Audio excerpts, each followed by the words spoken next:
बंदा सिंह बहादुर एक महान सेनापति और बहादुर योद्धा और दूरदर्शी नेता थे। इनका जन्म आज के कश्मीर के पुंछ जिले के राजौरी में 27 अक्टूबर 1670 में हुआ था। बचपन में बंदा सिंह का नाम उनके माता पिता के द्वारा वीर लक्ष्मण देव रखा गया था। बंदा सिंह बहादुर एक हिंदू राजपूत परिवार में पैदा हुए थे।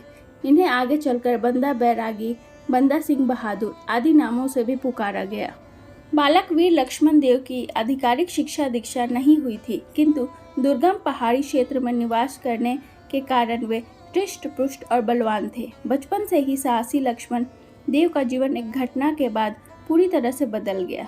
हुआ ये कि एक बार लक्ष्मण देव शिकार करने के लिए जंगल में गए। वहां उन्होंने एक हिरनी का शिकार किया। हिरनी गर्भवती थी और हिरनी के बच्चे ने युवा लक्ष्मण देव के हाथों में ही दम तोड़ दिया। इस घटना के बाद बालक को अंदर से झकझोर कर रख दिया और वे सन्यासी बन गए।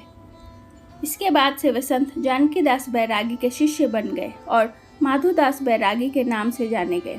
कालांतर में माधोदास बैरागी सिखों के 10वें गुरु गोविंद सिंह जी के संपर्क में आए और माधोदास बैरागी से बंदा बैरागी हो गए। बंदा सिंह बहादुर कई मायनों में एक क्रांतिकारी विचारक थे। भारत के इतिहास में बहुत ही कम ऐसे लोग हुए हैं। राजपूत परिवार में पैदा होने के कारण बंदा सिंह का सन्यासी जीवन शैव और वैष्णव मतानुसार चल रहा था, लेकिन गुरु गोविंद सिंह से मुलाकात के बाद वे सांसारिक जीवन में फिर से लौटे और सिख संप्रदाय का नेतृत्व भी करने लगे। गुरु गोविंद सिंह ने बंदा बैरागी की प्रतिभा को पहचान लिया था। उन्होंने बैरागी से अपने सन्यास को त्यागने का अनुरोध किया, क्योंकि उस दौर में पंजाब में मुगलों का वर्चस्व था और मुगल आम लोगों पर अत्याचार करने के लिए साथ साथ उन्हें जबरन मुस्लिम धर्म कबूल करने पर भी मजबूर करते थे। बंदा सिंह ने गुरु गोविंद सिंह के अनुरोध को स्वीकार कर लिया। गुरु ने उन्हें पंजाब प्रांत को मुगलों के अत्याचार से छुटकारा दिलाने का कार्य सौंपा। कहा जाता है कि गुरु जी ने बंदा सिंह को एक तलवार, 5 तीर और 3 साथी दिए। इसके साथ ही बंदा सिंह को सिखों का नेतृत्व करने का आदेश भी गुरु गोविंद सिंह के द्वारा बंदा सिंह को दिया गया। गुरु से आदेश पाने के बाद बंदा सिंह अपने साथियों के साथ पंजाब की ओर कूच कर गए। यहाँ उनके पंजाब पहुँचते ही गुरु गोविंद सिंह की चाकू मारकर हत्या कर दी गई। गुरु के चले जाने के बाद पूरे सिख साम्राज्य की जिम्मेदारी बंदा सिंह के कंधों पर आ गई।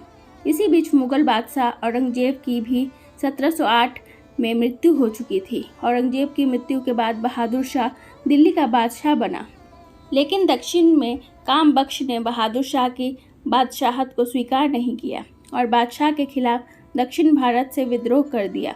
दक्षिण में हुए इस विद्रोह को दबाने के लिए स्वयं बहादुर शाह को दक्षिण के अभियान पर जाना पड़ा। अब बादशाह दिल्ली से बाहर था।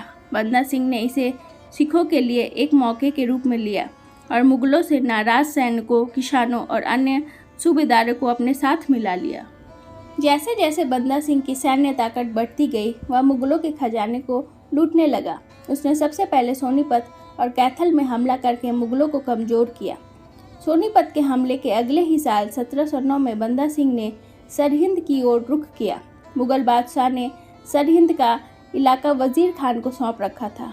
यह वही वजीर खान था जिसने कि गुरु गोविंद सिंह के बेटे 4 साहिबजादों की हत्या की थी। इस हमले का एक मुख्य कारण गुरु के बेटों की हत्या का बदला लेना भी था। 1710 तक बंदा सिंह ने पूरे सरहिंद पर अपना कब्जा कर लिया था। वजीर खां को मौत के घाट उतार दिया गया।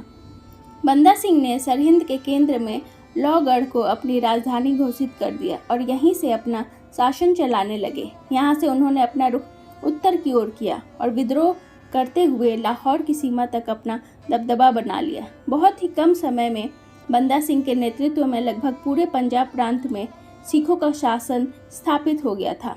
बहादुरी से सिखों का नेतृत्व करने के कारण बंदा सिंह को बंदा सिंह बहादुर कहा जाने लगा। उन्होंने गुरु गोविंद सिंह के सम्मान में उनके नाम के मोहरे और सिक्के भी जारी किए। बंदा सिंह बहादुर बड़ी कुशलतापूर्वक सिखों का शासन चलाने लगे। इसी बीच मुगल बादशाह अपने दक्षिण के अभियान से लौटा तो उसने शासन की पूरी तस्वीर बदली हुई थी।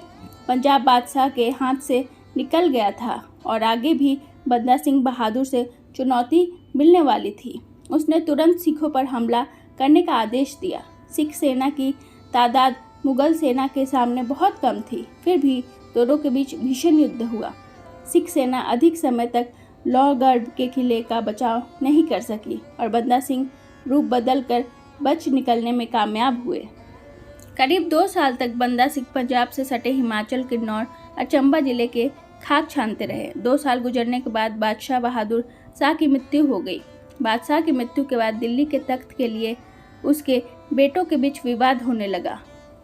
मुगलों के इस आंतरिक कलह का फायदा उठाते हुए बंदा सिंह ने सिखों को फिर से संगठित किया और लोहगढ़ पर फिर से कब्जा करने के लिए कामयाब हो गए। मुगलों की आंतरिक कलह में फर्रुखसियर दिल्ली की गद्दी पाने में सफल हुआ, लेकिन नए मुगल बादशाह ने भी सिखों के बढ़ते वर्चस्व को कुचलने का प्रयास किया। उसने अपनी सेना को किसी भी सिख व्यक्ति को तुरंत मार डालने का आदेश दिया और पूरी सेना को बंदा बहादुर के साम्राज्य पर चढ़ाई करने के लिए भेज दिया। लगातार 3 साल चले अभियान में सिखों की सेना ने मुगल सेना का डटकर सामना किया, लेकिन सिख सैनिकों की तादाद मुगलों की अपेक्षा कम होने से बंदा सिंह की सेना को पीछे हटना पड़ा। बंदा सिंह पहले भी मुगलों के चंगुल से भाग चुके थे, इसलिए इस बार मुगलों ने किले पर चढ़ाई नहीं की, बल्कि उन्होंने किले को बाहरी दुनिया से बिल्कुल काट दिया। उनके खाने और पानी की आवाजाही पर रोक लगा दी। किसी तरीके से घास फूस और घोड़ों और गधों का मांस खाकर बंदा सिंह और सैनिकों ने 8 महीने किले के अंदर गुजारे। जब सारा राशन और अन्य साधन खत्म हो गए तो मजबूरन किले के दरवाजे खोलने पड़े। किले के दरवाजे खुलते ही मुगल सेना ने किले पर अपना कब्जा जमा लिया। करीबन 300 सिख सैनिकों को मौत के घाट उतार दिया। बंदा सिंह बहादुर के साथ साथ तकरीबन 700 सैनिकों को बंदी बना लिया गया। सैनिकों के कटे हुए सिरों और बंदियों को सरे बाजार घुमाया गया। इसके बाद बंदियों को बादशाह के पास दिल्ली लेकर जाया गया। किले में बंदी सैनिकों और बंदा सिंह को तरह तरह की यातनाएं दी गई। उन्हें इस्लाम कबूल करने के लिए बेरहमी से प्रताड़ित किया गया, लेकिन सिखों ने इस्लाम कबूल नहीं किया। बादशाह ने एक एक करके सारे सैनिकों को मौत की सज़ा दी। बंदा सिंह बहादुर को भी इस्लाम कबूल करने के लिए कहा गया। जब बंदा सिंह ने इनकार कर दिया तो उसके बेटे को बंदा सिंह के सामने ही काट डाला गया। उसके बेटे के शरीर से उसका दिल निकालकर बंदा सिंह के मुंह में ठूस दिया गया, लेकिन बंदा सिंह इस्लाम कबूल करने को राजी नहीं हुए। अंत में बादशाह के आदेश पर 16 जून 1716 को बंदा सिंह का सिर भी धड़ से अलग कर दिया गया। इस तरीके से बंदा सिंह ने अपने नेतृत्व में सिखों में क्रांति की एक मशाल फूंक दी, जिसमें आगे चलकर मुगल साम्राज्य का पतन होना शुरू हो गया। बंदा सिंह की शहादत के कुछ समय के बाद ही मराठाओं ने मुगल साम्राज्य को जड़ से ख़त्म कर दिया। वहीं एक दूसरे महान सिख महाराजा रणजीत सिंह ने भी उत्तर भारत के विशाल भूभाग में अपना साम्राज्य खड़ा कर लिया। आशा करती हूँ आपको मेरा ये वीडियो अच्छा लगा हो। मिलते हैं नेक्स्ट वीडियो में एक और वीर गाथा के साथ। तब तक के लिए धन्यवाद।